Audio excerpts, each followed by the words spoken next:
अच्छा जी, बात कर लेते हैं चैप्टर 12 पे। अरे बच्चों, अभी ये पूरा चैप्टर इस वीडियो में हो जाएगा, यानी जितनी मिनट की भी वीडियो है उसमें पूरा चैप्टर कवर होगा इंशाल्लाह। एक लफ्ज भी आगे पीछे नहीं होगा, क्योंकि काम लिखा लिखा है। ठीक है भाई, ये वो काम है जो मैंने बच्चों को सेशन के बीच में लिखवाया है, पूरा काम।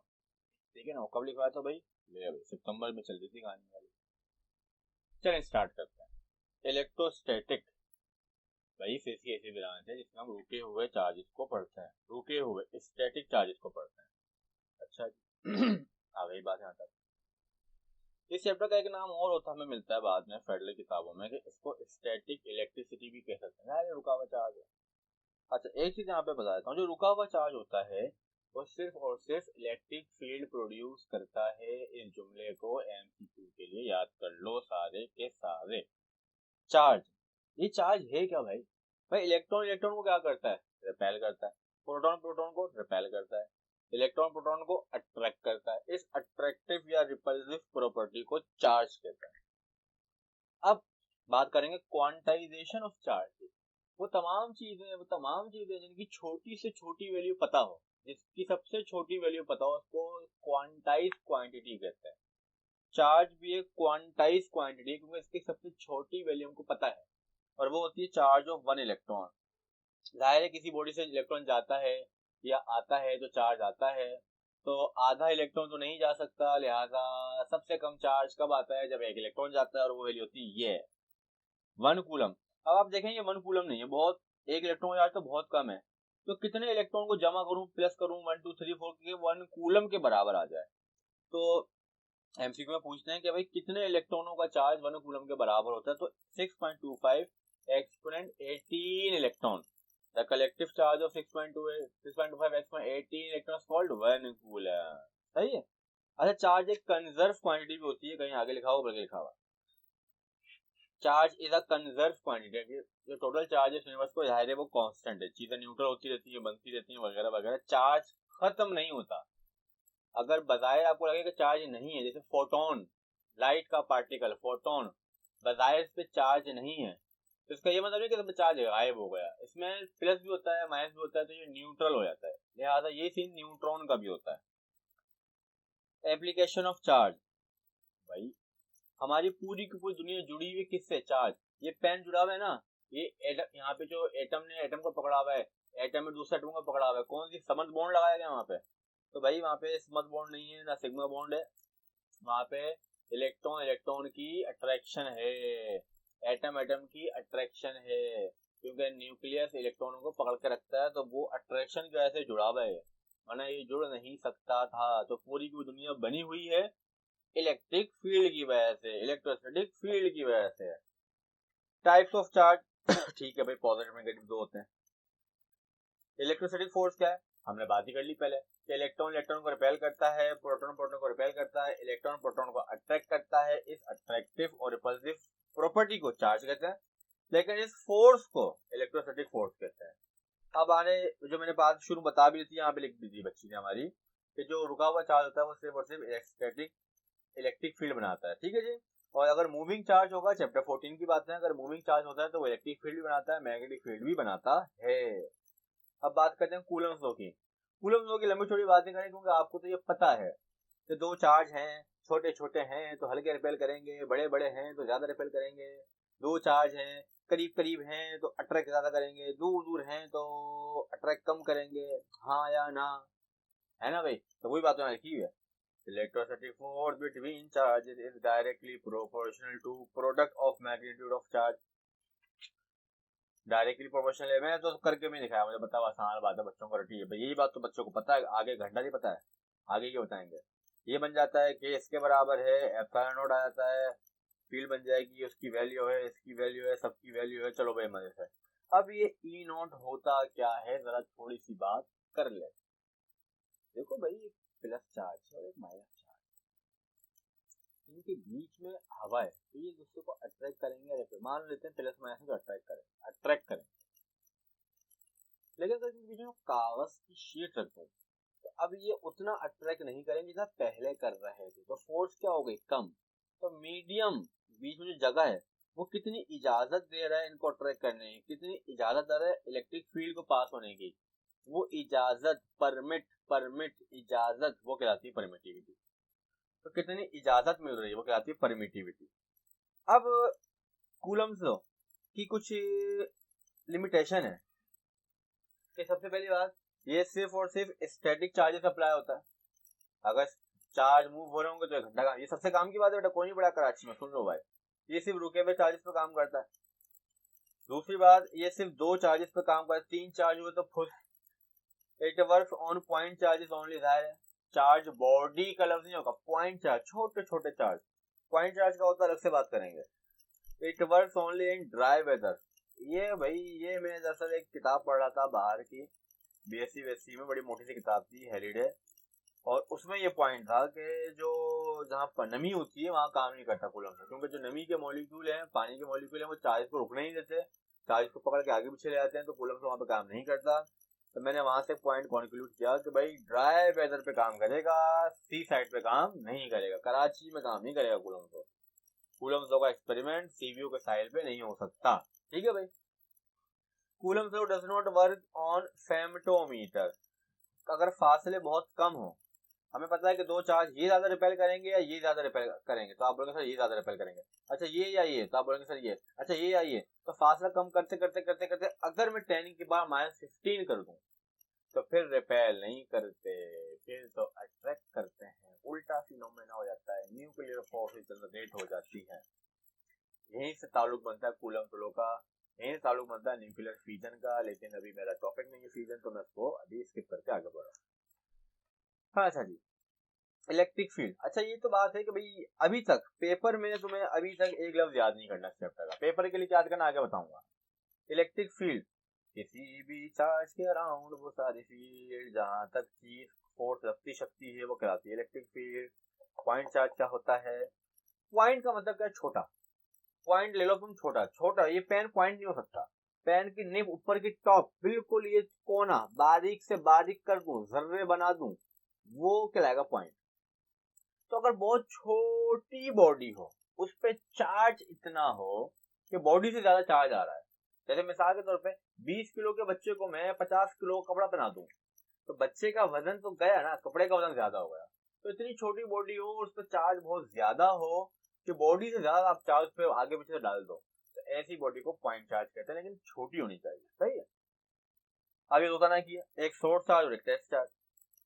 सोर्स चार्ज वो होता है जो फील्ड बनाता है, टेस्ट चार्ज वो होता है जिसके जरिए फील्ड चेक की जाती है।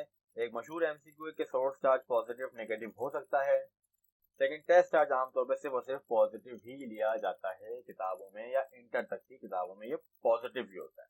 ठीक है, तो ये एमसीक्यू है। सोर्स चार्ज में B dash dash dash dash the both, test charge में B dash dash dash dash only positive. Coulomb so मैं क्या कर लेते हैं, हाथ के हाथ जान छुड़ाते हैं हमारे से। देखो भैया भैया भैया, सवाल ये कि दो डेटा को देखो, सवाल को दफा करो। एक चार्ज ये रहा, थोड़ा जूम करो, चलो भाई आ जाओ।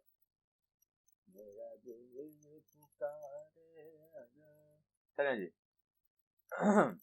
एक प्लस चार्ज था, एक माइनस चार्ज था। ये इसको यकीनन क्या कर रहा होगा, अट्रैक्ट कर रहा होगा। ठीक है, यहाँ से यहाँ तक की फोर्स थी 40 सेंटीमीटर, यानी कि 0.4 मीटर।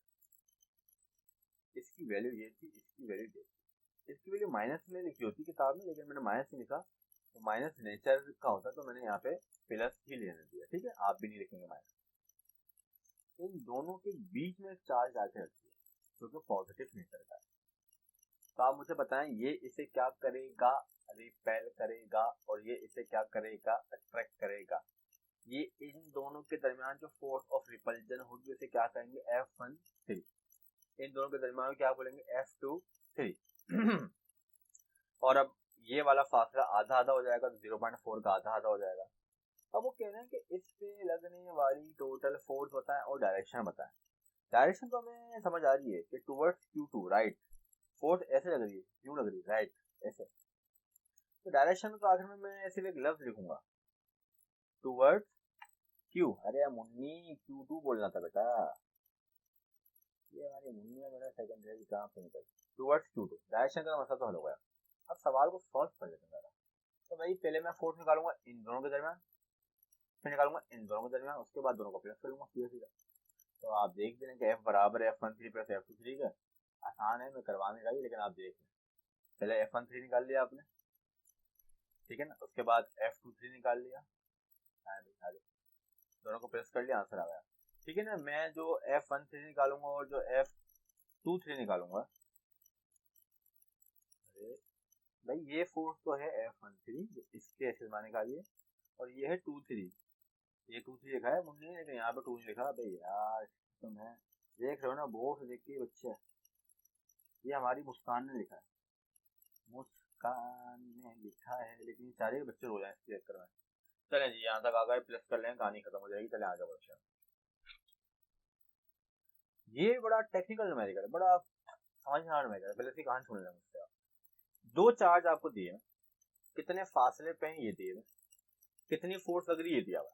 कह रहे हैं अगर ये चार्ज इतने फासले पे हो तो कितनी फोर्स होगी। तो आपसे फोर्स पूछिए, फासला देखे, तो आप जरा देखें कहानी क्या है। मैं सवाल पढ़ देता हूँ, पूरा पढ़ता हूँ यार। 2 point charges repel each other with a force of this when they are 10 centimeter apart. ये डेटा है मेरा गिवन, ये रहा, ये गिवन डेटा है। फाइंड द फोर्स, फोर्स निकालनी है when they are 1 centimetre 5 centimetre. मुझे फोर्स निकालनी है जब वो कितने फासले पे है, 1 सेंटीमीटर पे और आर 5 सेंटीमीटर पे। तो वैसे लड़की ये काम देख लो, वैसे क्या इसने पप्पू काम किया है। ये काम अगर पेपर में किया जाए और बिल्कुल ओके की रिपोर्ट में किया जाए, बड़े अच्छे नंबर मिलते हैं, राइटिंग में इसकी साफ सुथरी है, ठीक है जी। और अब निकाल लेते हैं। सबसे पहले तो मैं जो गिवन डेटा है उसी पे कूलम फ्लो लगा रहा हूँ। क्यों लगा रहा हूँ, देखो मैंने कूलम फ्लो लगाया और K Q1 Q2 निकाल लिया मैंने, सही है, K Q1 Q2 निकाल लिया। अब मैं जो फर्स्ट रिक्वायर्ड कंडीशन थी ना, वहां लगाऊंगा कूलम फ्लो, तो K Q1 Q2 वहां जब लिखूंगा तो उसका फॉर्मूला, उसकी वैल्यू डायरेक्ट ऊपर से उठा कर लूंगा, और R तो मुझे पता है F आ जाएगा। एक और दफा भी F बहुत प्यार मोहब्बत से आ जाएगा, तो कब शिक्षक ले लेना भाई, कर लेना सवाल, ठीक है। अच्छा जी, अब बात करते हैं इलेक्ट्रिक फील्ड इंटेंसिटी पे। इंटेंसिटी पे बात कर लेते हैं बच्चों, पूरा चैप्टर हो जाएगा आपका तफरी में। इंटेंसिटी का मतलब होता है शिद्दत, कितनी शिद्दत से मैंने तुम्हें पाने की कोशिश की। मान लेते हैं कि ये एक चार्ज, आ जाओ आ जाओ आ जाओ आ जाओ, ये चार्ज, ठीक है ना। अब मैं बात करूँ चार्ज,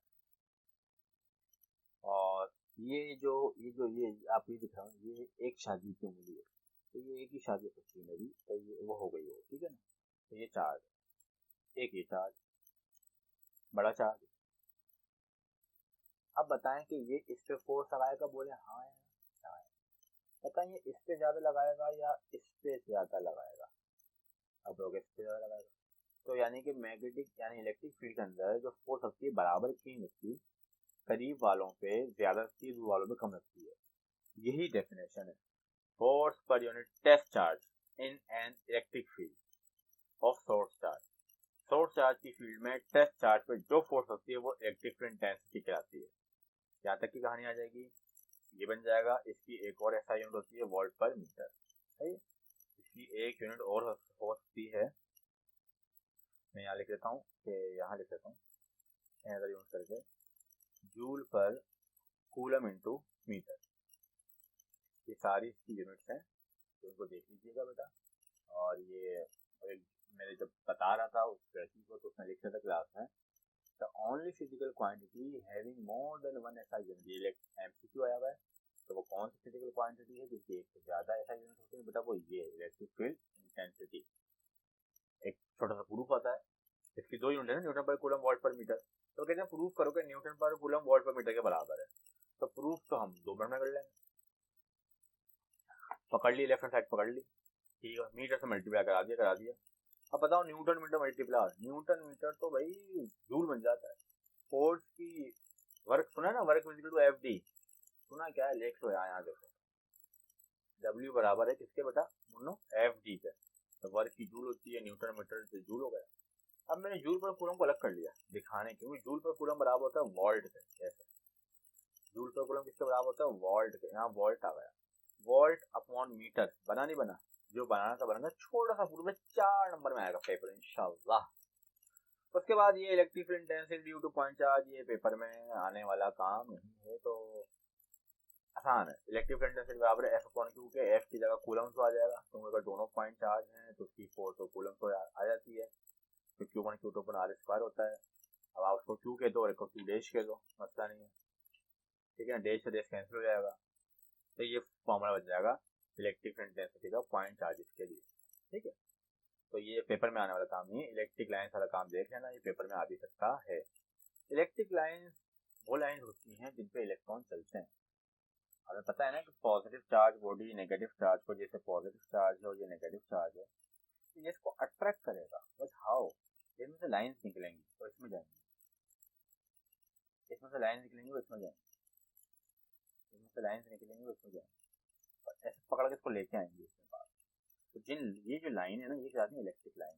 इनकी कुछ प्रॉपर्टीज है कि दो लाइनें आपस में टकराती नहीं, भले अगर 10,000 भी होंगे तो आपस में नहीं टकराएंगे, ठीक है ना। और दूसरी बात क्या है कि ये हमेशा बाहर की तरफ ही होती है, हमेशा क्या होती है, हमेशा इनकी डायरेक्शन बाहर की तरफ होती है। बाहर का मतलब ये लाइन यूं जाना चाह रही थी, लेकिन वो इसने खींचा, तो ये डायरेक्शन थी टेंजेंट, हमेशा टेंजेंट की तरफ होती है, हमेशा परपेंडिकुलर होती है। इनका आइडिया फैराडे ने दिया था, ठीक है ना। और इनके जरिए से हम इलेक्ट्रिक फील्ड को अच्छे से ऑब्जर्व करते हैं।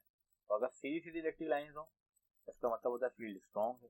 अगर बैंड इलेक्ट्रिक लाइन्स हो, इसका मतलब होता है फील्ड थोड़ी सी वीक है वहाँ पे। तो ये इलेक्ट्रिक लाइन्स को समझाने के लिए इस्तेमाल की जाती हैं। ये पॉइंट क्या लिखे हैं मेरे बच्चों, याद कर लेना, पढ़ लेना, जैसा दिल चाहे वैसा कर लेना, सही है भाई। पूरा दिख रहा है, आप भी तस्वीर ले लेना, मतलब ग्रुप में मांग लेना, मसला थोड़ी है। अब सुनो आगे बच्चों, इलेक्ट्रिक फ्लक्स। भाई फ्लक्स का निकला है फ्लो से, कहाँ से निकला बच्चों, फ्लक्स का मतलब होता है फ्लो। काम इतना अच्छा लिखा हुआ है, बड़ा आसान लिखा हुआ है, आपको आराम से याद होगा। एक दरिया में से जितना पानी फ्लो हो रहा हो वो कहलाता है वाटर फ्लक्स। एक खिड़की में से जितनी हवा पास हो रही है वो कहलाता है एयर फ्लक्स।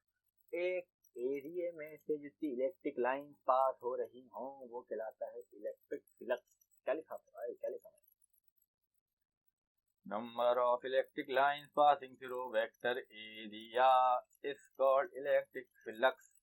वेक्टर एरिया की डायरेक्शन पॉइंट लिख रहा हूँ, जुमला direction of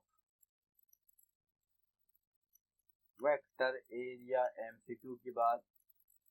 direction of vector area is perpendicular, perpendicular पूरा लिखना पड़ेगा यार, परपेंडिकुलर टू सरफेस, ठीक है ना। एक एमसीक्यू की बात है, वैसे याद करना बाद में। बारिश का फॉर्मूला होता है ई डॉट डेल्टा, ए डॉट हटेगा कॉस लगेगा, यूनिट बन जाएगी इसकी। और जहां तुम्हें पता है कॉस लगता है ना, वो मिनिमम का होता है, मैक्सिमम का होता है, ये सब वो वर्क का कंडीशन की तरह है। तो ये स्पेशल केसेस पेपर में आए हुए हैं फ्लक्स की डेफिनेशन के साथ। तो बेटा ये अच्छा सवाल है, कर लेना, ठीक है। मैं बता नहीं रहा, सेकेंड के बच्चे बड़े होते हैं हमारे, इसलिए मैं बता नहीं रहा, लेकिन आपको पता है कि अगर 0 लगा देंगे तो ये 1 होता है और ये मैक्सिमम हो जाएगा। अगर कॉस 90 कर देंगे तो 0 का 0 हो जाएगा, नेगेटिव करेंगे अगर 180 हो जाएगा। तो ये कैसी तरह देख लेना भाई, पेपर पेपर में आ भी जाते हैं, सही है। अब कुछ न्यूमेरिकल करेंगे इसके, अब करेंगे कुछ न्यूमेरिकल। ये बड़ा काम का सवाल है यार, ये बड़ा सवाल है, वीआईपी सवाल है। तो सुनो बात को, हमें पता है कि कायनात में हर बॉडी एक दूसरे को अट्रैक्ट करती है। डायग्राम है पीछे बनाया जाएगा, अपने पास बना देता हूँ, अल्लाह पेज लाओ यार। कायनात में हर बॉडी एक दूसरे को क्या कर रही है, अट्रैक्ट। चलो भाई सुनो यार, एक बॉडी है, ये बॉडी ये कर रही है कायनात की वजह से अट्रैक्ट। अगर मैं इस पे पॉजिटिव चार्ज लगा, अच्छा अट्रैक्ट क्यों कर रही है, वो न्यूटन की G/m2 पर R², सही है ना। मैं इन पे एक लगाता हूँ पॉजिटिव चार्ज, मैंने इसका एक इलेक्ट्रॉन निकाल दिया तो पॉजिटिव चार्ज आ गया, इस पे एक इलेक्ट्रॉन निकाल दिया पॉजिटिव चार्ज आ गया। पॉजिटिव पॉजिटिव को रिपेल करता है। जैसे ही मैंने किया तो यहाँ पे एक फोर्स रिपल्जन की पैदा हो गई, बोलो हाँ या ना। लेकिन ज़ाहिर है एक इलेक्ट्रॉन को निकालने की वजह से force of repulsion gravitation attraction के बराबर तो नहीं होगी, कमी होगी। तो चलो 2 इलेक्ट्रॉन निकाल लेते, फोर्स बढ़ जाएगी। इलेक्ट्रॉन निकालता रहूंगा, फोर्स बढ़ती जाएगी। एक वक्त आएगा कि इलेक्ट्रोस्टैटिक फोर्स बराबर हो जाएगी ग्रेविटेशन फोर्स के, एक वक्त आएगा। सवाल भी यही था, सवाल भी यही था। How many electron should be remove from each of two similar spheres of mass 10 gram. दो मास है 10 ग्राम के, दो स्फीयर है 10 ग्राम के, कितने इलेक्ट्रॉन निकालूं उनमें से के इलेक्ट्रोस्टैटिक रिपल्जन बराबर हो जाए ग्रेविटेशनल अट्रैक्शन, यानी ग्रेविटेशन फोर्स के बराबर हो जाए। सवाल देख लो बेटा एक दफा और। How many electron should be remove, कितने इलेक्ट्रॉन निकालने पड़ेंगे दो एक स्फीयर से के इलेक्ट्रोस्टैटिक रिपल्सिव फोर्स बराबर हो जाए ग्रेविटेशन अट्रैक्शन के, यानी ग्रेविटेशन फोर्स के। तो डेटा सुनो, दोनों के मासेस बराबर हैं, m1 m2 बराबर 10 ग्राम, ग्राम से किलोग्राम में आ गया। नंबर ऑफ इलेक्ट्रॉन निकालना है, नंबर ऑफ इलेक्ट्रॉन निकालने का दुनिया में एक ही फॉर्मूला है, समझ लो तुम, Q is equal to NE। तो E मल्टीप्लाई वहां जाके डिवाइड, अब तुम्हारे पास Q तो है नहीं, E तो पता है। अब Q निकालेंगे कंडीशन से। कंडीशन क्या बोल रही थी, कंडीशन बोल रही थी कि भाई FG बराबर है FE के, यहाँ लगा दिया फार्मूला, आस पास कट। थोड़ा सा देख लो, यहाँ देख लो, यहाँ देख लो, यहाँ देख लो, यहाँ देख लो, सारी वैल्यू पुट कर दी, यहाँ देख लो, क्यू आ गया, यहाँ देख लो, देख लो, देख लो, देख लो, इस क्यू को पुट करेंगे वहां पर इक्वेशन 1 पर, देख लो, देख लो, देख लो, देख लो। एक नई बात सिखाऊं, जब तुम्हारा आंसर है तो लिखा करो फाइनल आंसर, लिखा करो फाइनल आंसर, सही ना भाई। थोड़ा अलग तुम्हें कराची के बच्चों से अलग कर देगा, फाइनल लिख देना है, सही है भाई। अब आओ इलेक्ट्रिक पोटेंशियल पे, कहानी खत्म हो गई उसकी। इलेक्ट्रिक पोटेंशियल बड़ा अच्छा कॉन्सेप्ट है, बड़ा आसान कॉन्सेप्ट है। पोटेंशियल का मतलब जब पूछता हूँ बच्चों से तो वो नहीं बताते मुझे, इसका मतलब होता है मख्फी। अगर पोटेंशियल एनर्जी को मैं बच्चों को उर्दू में पढ़ाऊँ तो मैं उसको लिखाऊंगा मख्फी तवानाई। जरा समझना बात को, जरा थोड़ी मदद करना मेरी, मुझे समझाने में थोड़ी मदद करना कि ये पॉजिटिव चार्ज, ये एक पॉजिटिव चार्ज, तो ये से क्या कर रहा है, आप उससे रिपेल कर रहा है, ठीक है मान लेते हैं। मैं इसको यहाँ लेके आ गया, नेचर के खिलाफ काम किया, हाँ या ना, यस। इलेक्ट्रिक फील्ड के खिलाफ काम किया, हाँ या ना, यस। ये काम इसमें स्टोर हो जाएगा, क्या हो जाएगा, इलेक्ट्रिक पोटेंशियल बन गया, और एनर्जी की टर्म उसको इलेक्ट्रिक पोटेंशियल एनर्जी बोलेंगे, है ना भाई। तो जब भी नेचर, अच्छा स्टोर होगा तो कैसे पता चलेगा, तुम उसको छोड़ो भाग जाएगा, तो भागने के लिए एनर्जी चाहिए, एनर्जी आई कहाँ से, कहीं से एनर्जी आई थी ना, मतलब तो आपने जो काम किया था ना वो एनर्जी बन के स्टोर हो गया था। हाँ अगर मैं इसको यहाँ लेके जाता तो मैंने नेचर के खिलाफ तो काम नहीं किया, नेचर के हक में काम किया था मैंने, तो फिर स्टोर नहीं होगा। नेचर के खिलाफ, इलेक्ट्रिक फील्ड के खिलाफ, ऐसे तरीके से ग्रेविटी के खिलाफ करें तो वो ग्रेविटेशन पोटेंशियल एनर्जी होती है, लेकिन हमारा टॉपिक अभी फिलहाल नहीं है वो, तो उस पर बात नहीं कर रहा मैं। बात चलें यहाँ पे आ जाए, when charge is displaced against the direction of electric field, यही लिखा हुआ है क्योंकि मुझे, मैंने तो लिखा है, मुझे पता है, तो भाई पढ़ लो, सारा वही लिखा हुआ भाई, सब वही लिखा हुआ है। हाँ जी, इतनी आसान वर्डिंग है कि याद पढ़ते याद हो जाएगी तुमको। एनर्जी और पोटेंशियल की टर्म में इसका फॉर्मूला होता है कि Q1 Q2 अपॉन R होता है, और इलेक्ट्रिक पोटेंशियल डिफरेंस क्या है, प्रॉपर डेफिनेशन बना देते हैं उसकी, work done per unit charge, जितना काम करेंगे ना उतना ही इलेक्ट्रिक पोटेंशियल आएगा ना।